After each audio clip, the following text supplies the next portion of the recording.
We're starting a new series. This is the beginning of it. I won't be here next week as I'll be away on holidays. But after that in January, our new series is going to be called Crossroads. And it's looking at case studies in temptation as we look into Scripture and we see different people throughout Scripture and when they came to these temptations, what they did. Some of them, of course, succeeded. Some of them failed. And then, of course, the response to it as well. And today we're going to open it up just looking a little bit at temptation itself. Now, when I was young, I was maybe, 8, 9, 10, somewhere in there.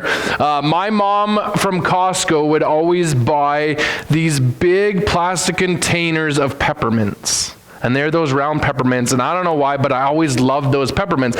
And they would put them in their closet as if that was a good hiding spot, right? And I would know that they're in the closet. Now here's the thing, when they would first buy it, somebody would have to open it first, so you'd wait for them to open it. And then once it was opened, now you had the opportunity. Now at the start, the peppermint jar is completely full. Maybe a couple have been taken, right? And it's all good. So you can take 1, 2, 3, and nobody knows. Now we're supposed to ask for those things, but it was common that we wouldn't, and we just, you'd kind of, and there was that temptation, of course, to always go in there, and you'd go in and you'd grab a couple, and then, of course, that couple was good, but man, I could use a few more. So by the end of it, I'd find myself having like 12, 13, 14, 15, and then I'm like, oh no, the container's half empty now. And now we got a problem, right? And you can see like this is one of those, small temptations, but it's still a temptation. And at all temptations, we come to this crossroads, don't we? We come to this crossroads where there's the one hand that's saying, okay, yeah, there's this temptation to do this, and I can go this way and be disobedient to God and take something that I shouldn't take, or do something that I shouldn't do. And then on the other crossroads of that, there's this, I can be obedient to God and I can do what God has asked me to do. Now here's the thing, temptation itself is not sin. There's always this misconception that if I'm tempted, I'm automatically sinning. Temptation itself is not sin, and we need to put that out there right at the beginning, that temptation itself is not sin. In fact, we see already in Hebrews 2:18, for because he himself, speaking of Jesus, has suffered when tempted, he is able to help those who are being tempted. So Jesus himself is tempted. Jesus was tempted. In fact, because he was tempted, he's able to relate to us in our suffering. And I find that this is interesting language that it says suffering. Now, why do you think that this language of suffering would be used in relation to temptation? Do you feel it's suffering when you're tempted? Yeah, that's good. At least one of us is strong in here. The rest of us, not so much. Of course he's with you, Larkin. What a surprise. What a surprise. In between Larkin and Elfie, that's the worst place you could be. But here's the thing. Temptation does bring some suffering, doesn't it? Because it brings us to that crossroads that we were just talking about. Right? And that's where that suffering comes in, because now you start to have this internal battle of, okay, which way am I going to go? What am I going to do with it? How am I going to respond to this? And here's the thing. Temptation is always an invitation to worship. Just think about that for a second. Temptation is always an invitation to worship. And you may be thinking, that is a crazy thing to say. But let me just back that up for a second. See, when we come to that crossroads, it is an invitation to worship. If we choose to resist that temptation and be obedient to God, we choose to worship him. Now, if we choose to not be obedient, if we choose to fall into the temptation and act on the temptation, we're still worshiping. It's just not God. We're worshiping either ourselves or we're worshiping actually the devil. Either way, we're not worshiping God anymore, but we've chosen to worship in that time. So whether we choose to resist and worship God or we choose to not resist and enter into the temptation, either way we've chosen to worship. See, it's always going to be an invitation to worship. The question is, who or what are you worshiping? And that's what temptation does. It exposes where our true desires lie, doesn't it? Now, temptation is not a sign of spiritual failure, but really what it is an opportunity for connection. You're either going to connect with Jesus in that opportunity because you're obedient, or you're going to go the opposite direction. But here's the thing. We know that temptation is not a sin. We continue in Hebrews. In Hebrews 4:15, we see this. For we do not have a high priest, again, this is speaking of Jesus, who is unable to sympathize with our weakness, but one who is in every respect has been tempted as we are, yet without sin. See, some of us, we come to this and we be like, well, how could Jesus possibly relate to us? And some of us may be, well, how can God relate to us in these circumstances? And some of us may think, well, he's perfect, so he can't relate to me in my temptations. And when I fail and when I fall into temptations, well, he can't relate to me. But yet, here we see that Jesus was tempted in every way that we are. And this is where I think a lot of the times things start to fall apart, because this can often get glanced over. And so, was Jesus ever tempted to steal a peppermint like I was tempted to steal a peppermint? Maybe not a peppermint because they didn't have those then, but maybe he was tempted to steal the myrrh bottle, I don't know. But the fact is, was Jesus tempted to steal? Yeah. Was Jesus ever tempted, and we're going to get to David eventually, like David was, where he sees Bathsheba bathing on the roof of a house and he's tempted by lust? Was Jesus ever tempted in that manner? And you may be thinking, no way. But what does it say? In every respect.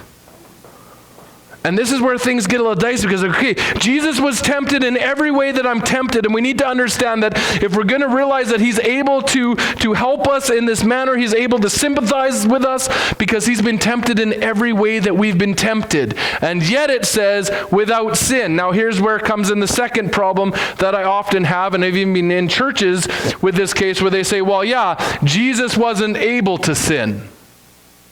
Is that true?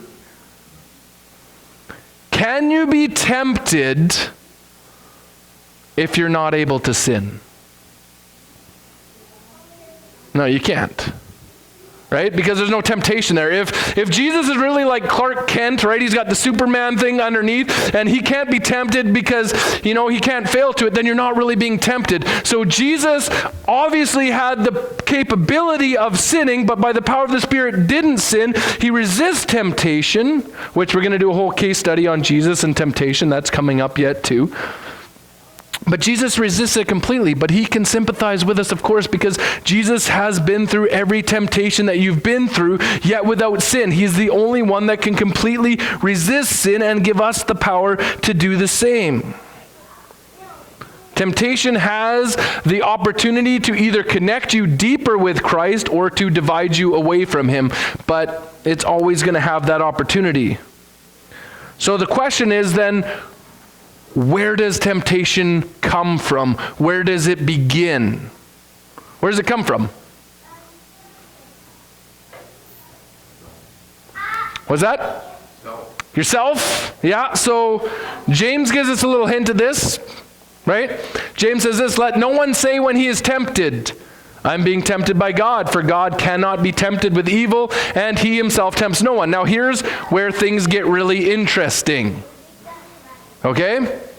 So, God doesn't tempt us. If you think that, God is somehow testing you by sending a temptation your way, that is not God who is doing that. Yes, can those temptations show where our allegiance lies? Sure they do. But here's where things get really interesting, because it says, for God cannot be tempted with evil. Well, hang on a second. Didn't I just say that Jesus was tempted in every way that we were, but now it's saying that God cannot be tempted with evil? Is there a problem here? Am I speaking out of both sides of my mouth?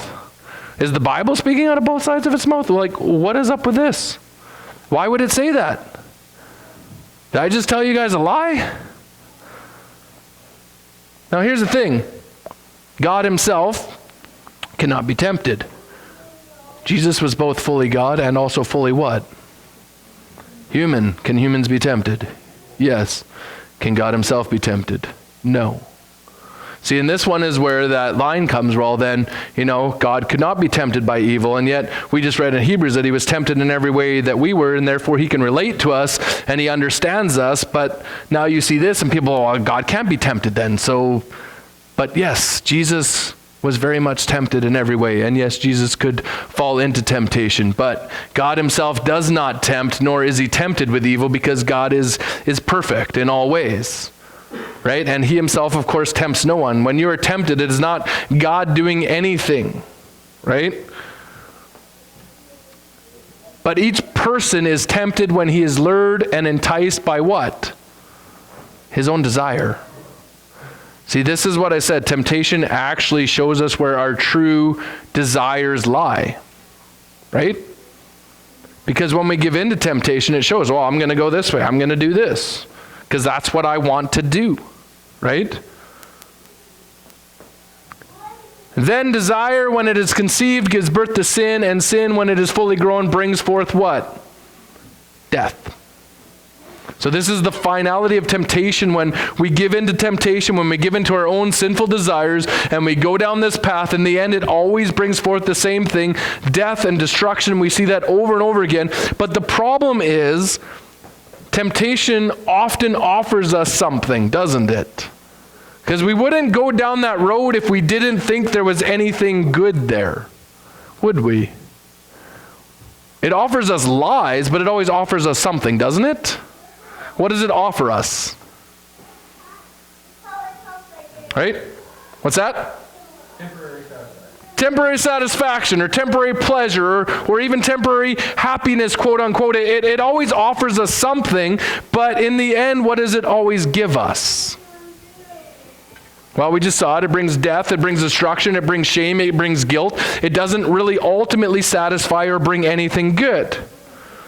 Now, really, when we look through Scripture, we kind of see that there's three forms of temptation. Here we see in 1 John chapter 2, it says this, "Do not love the world or the things in the world. If anyone loves the world, the love of the Father is not in him." So temptation, of course, starts with us. Instead of choosing to love God and worship him, we love the things in the world and worship them instead, right? He continues, "For all that is in the world, the desires of the flesh and the desires of the eyes and pride of life is not from the Father, but is from the world," right? I'm going to shut this door. I mean, they're having a good time down there, which is good. But I'm going to shut that door. That's going to help. "And the world is passing away along with its desires, but whoever does the will of God abides forever." So when we look at this passage, we actually see three things that typically come when it comes to temptation, right? Here's your three, right? We have lust of the flesh, we have lust of the eyes, and we have the pride of life. These are the three things, and you're going to see as we look at these different case studies, as we look at different Bible stories and different people throughout Scriptures, you're going to see these three things show up over and over and over again. And as you look at what tempts you, you're going to start to realize that these are the things that are evident in your own life as well. Right? And that's partly what the case studies are going to look at is, okay, when these temptations come, what are we looking for? What's the way out? How do we respond? How have some people in the past responded? How have they succeeded, failed? All of that, we're going to get into that. So, lust of the flesh. What is that? What is it talking about when it talks about the lust of the flesh? How would this be a temptation? So this is craving physical satisfaction apart from God. And of course, the biggest one that we have is what? You can say it, it's okay. Sex, thank you. Somebody's brave enough to say it, right? We don't talk about sex in church, right? But here's the thing, is that is typically the first one. In fact, when you look at the majority of commercials, what are they always trying to sell you, right? And here's the funny thing, I find it hilarious, so especially when I'm like looking to buy new clothes or underwear is the worst, and you got these guys that are like, they don't look like me, okay? Let's just say that. They don't look like me. I have a one pack, that's it. Very different, right? So, but this is what you see. But anytime we look at stuff like this, it is sex that sells. In fact, we have multi-billion-dollar industries based around sex. Pornography is one of them. It is a multi-billion-dollar industry, and that temptation just destroys people. That's what it's talking about, lust of the flesh, to bring physical satisfaction to the body. And here's the problem, though, in those things is that unless it is in a loving, committed marriage between a man and a woman, sex will always lead to the same place. It'll always lead to destruction. It'll always lead to shame. It'll always lead to guilt. Yes, it will bring pleasure for a short amount of time, but it ultimately won't satisfy. And it'll always bring about those things of destruction and guilt and shame. And there's all sorts of other things, of course, that go along with it. Right? We look at the second one, lust of the eyes.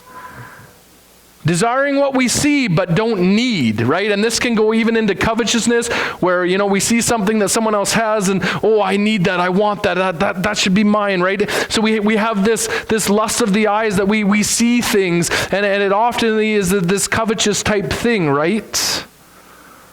I mean, I drive a pretty sweet I think it's a 2011 Honda CR-V. I mean, I know everybody wants it out there. Kevin, don't laugh. It's a beautiful vehicle, right? I mean, some people have beautiful trucks. I'm not one of them, okay?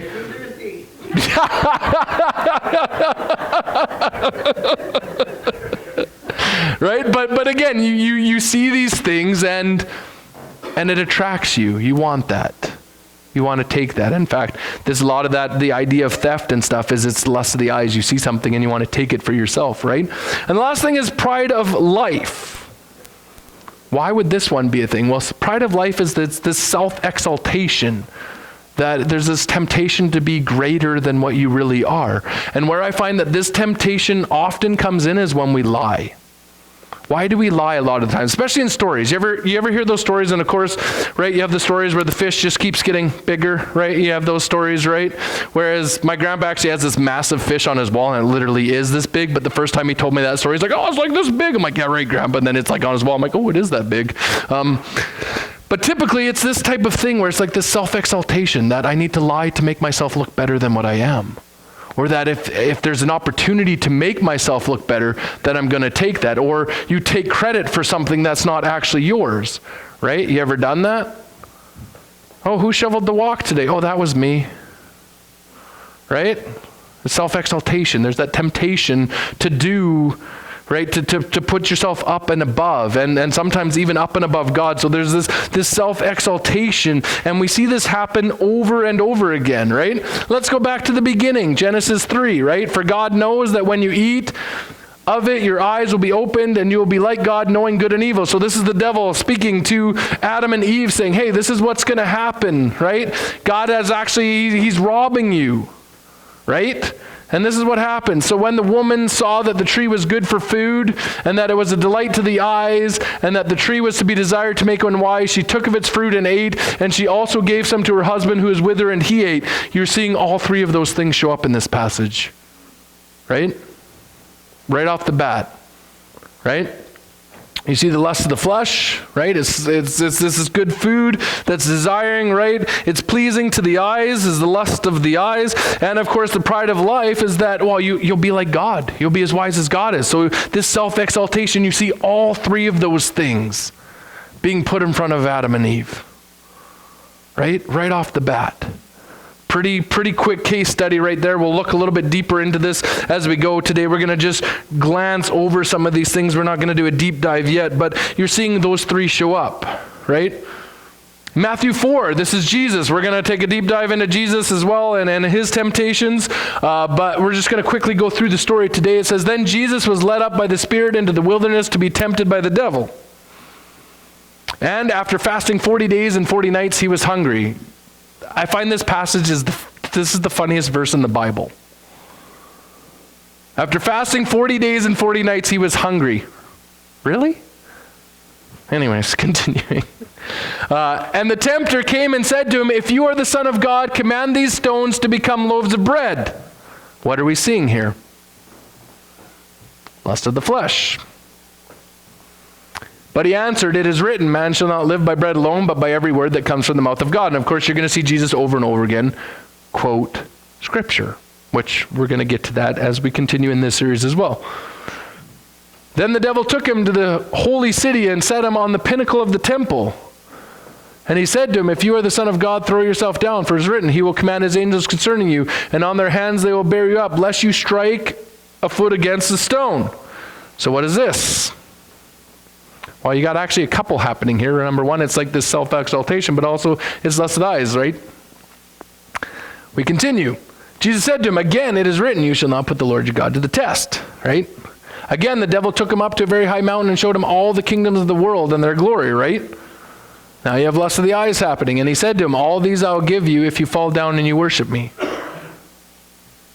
Then Jesus said to him, be gone, Satan, for it is written, you shall worship the Lord your God, and him only shall you serve. Then the devil left him, and behold, angels came and were ministering to him. Again, you see those same three principles showing up over and over again. And as we go through scriptures and as we look at different people that have experienced different types of temptation, you're going to see these same things show up over and over and over again. So this begs the question then, when you look at your own life, is what are the things for you that are lust of the flesh that you chase after? What are the things that are lust of the eyes that draw you in? Where are the places where you want to self-exalt yourself? Because we all know, as soon as I started talking about temptation, I'm willing to bet that every single one of you already had those things going in your head that you knew you were tempted by. And it's pretty quick, right? Like my son was tempted to wear my socks today and did wear my socks today. Even though I've told him multiple times not to steal my socks. He's got his own socks, right? Shouldn't have sat in the front row there, buddy. Right? But you see it, right? You see this over and over again, and we all know there's some things that you're very susceptible to that temptations, and there's other things where you can quite easily walk away, right? And the devil knows, right? He knows what parts, when he throws those temptations before you, he knows what of your own personal desires you have, and he's going to chase after those things. And we're going to get into ways on how we battle and resist temptation, right? We're going to get into that, but he knows those things. So why is temptation so powerful? Why is it so powerful? Because how many in here have resisted temptation every time it's come your way? No? Nobody? Right? Why is that? Why is it so powerful? Why is it, now let me just extend that a little bit deeper. Why is it that we fall into the same temptation over and over again? Think about that for a second. How many times have you fallen into the same temptation? Right? And you tell yourself, next time it'll be different. Anybody ever watched the Bee movie before? And the bee is trying to get out the window and he keeps running into it. He's like, this time. Right? Sometimes I feel like we're the same. Larkin's seen it and he's shaking his head at me. But here's the thing though, is how many of us have been stuck in that pattern though, where we go, this time, next time I'll resist it, next time I'll do better. Oh, it got me this time, but next time I'll resist. And we fall into the same temptation over and over and over again, and we wonder, how do I actually get out of this? How do I resist? How do I have the power to say no to this? Why is this so powerful? Well, the reason why it's so powerful is that it always offers immediate gratification. It always offers that immediate pleasure. And there we go, wow, this is great.